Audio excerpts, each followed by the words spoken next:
she was a beautiful child in a yellow dress, until she stopped dancing and whispered, "Tonight, I'm gonna eat you alive." If your lamp flickered and her face began to rot, would you stand your ground, or would you die screaming? I heard this story directly from the victim herself, my Aunt Martha.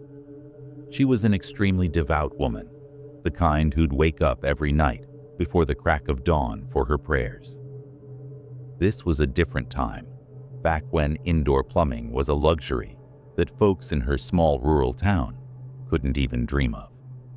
In those days, the water pump and the outhouse were located way out past the backyard, sitting right on the edge of a dense, overgrown thicket.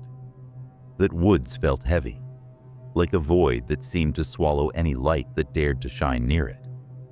The darkness out there wasn't just an absence of light. It was a heavy, watchful presence. That night, the silence was deafening. Not a single sound broke the stillness.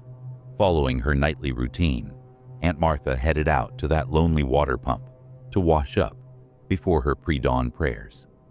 She carried a flickering oil lamp, its trembling flame casting dancing shadows that made the darkness feel somehow alive. She began washing her hands and face, the icy water sending shivers down her spine. That's when she heard it. A faint rustling sound was coming from the dense woods right beside her. Crackle, rustle, snap. Folks back then didn't think much of eerie noises like that.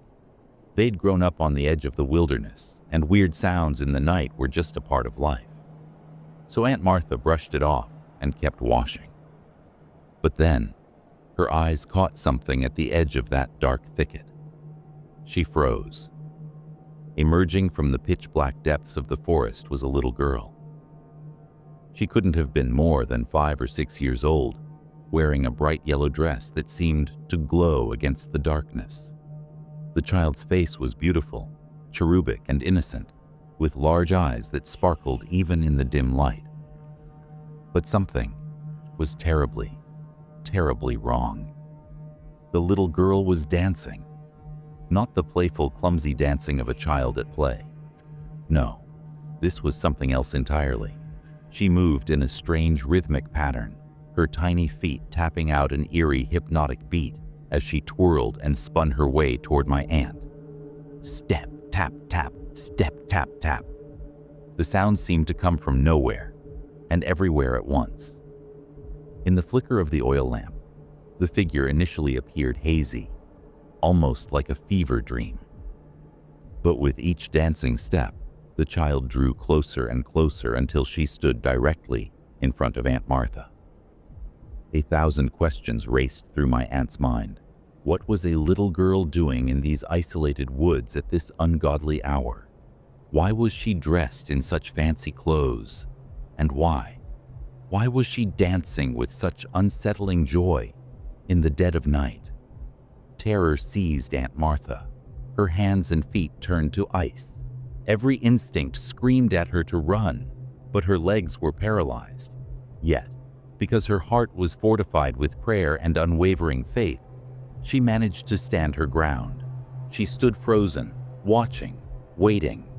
And then it happened. The transformation.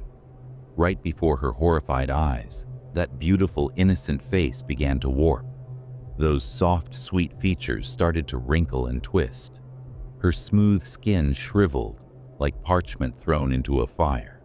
Those sparkling eyes sank deep into their sockets, turning into voids of absolute darkness. In the pale yellow glow of the oil lamp, Aunt Martha watched as that angelic child morphed into something straight out of a nightmare.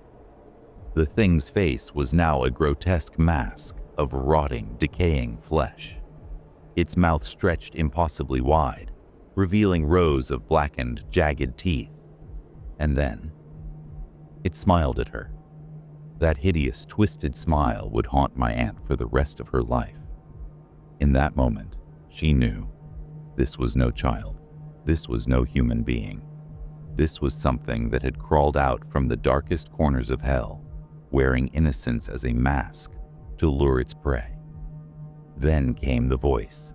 It rose from that demonic entity like nails scraping against a chalkboard, a sound so cold, so inhuman, it seemed to freeze the very air. "Tonight, I'm gonna eat you alive." Until then, Aunt Martha had somehow held it together. But hearing that direct threat, those words dripping with pure evil, broke her. She began to shake uncontrollably. Every hair on her arms stood up. A primal terror took over. With every ounce of strength left in her lungs, Aunt Martha let out a blood-curdling scream that tore through the night, echoing across the empty fields and the sleeping town. Her sons came charging out of the house, their boots pounding the dirt path as they raced toward their mother's desperate screams. But by the time they reached her, that evil shadow had already melted back into the darkness. The moment it sensed others approaching, it simply vanished into thin air, as if it had never been there at all. They found Aunt Martha collapsed on the ground by the water pump, completely unconscious. The oil lamp lay shattered beside her, the flame snuffed out, leaving behind nothing but the cold night and the heavy scent of kerosene. They carried her back inside and splashed cold water on her face, calling her name until finally, her eyes fluttered open. But here's the thing that blew everyone away. Aunt Martha wasn't someone you could break. The second she came to, she sat up and immediately gave thanks to God for saving her life. Then, despite everything she had just gone through, despite the terror still pulsing through her veins, she performed her dawn prayers exactly as she had planned before that demonic encounter. That evil entity had tried to break her spirit. It had tried to drown her in fear, but in the end, it was forced to back down in the face of her unshakable faith. And so ended one of the most terrifying nights in our family's history. A night that still gives us the creeps whenever we talk about it. So, that was the whole story. If something strange has ever happened to you, feel free to share it with us. Who knows? Your story might be the next one we tell. Stay with us. Don't forget to subscribe to the channel, like, and share this video. And keep waiting for our next real horror story. For today, we're signing off. Bye and take care.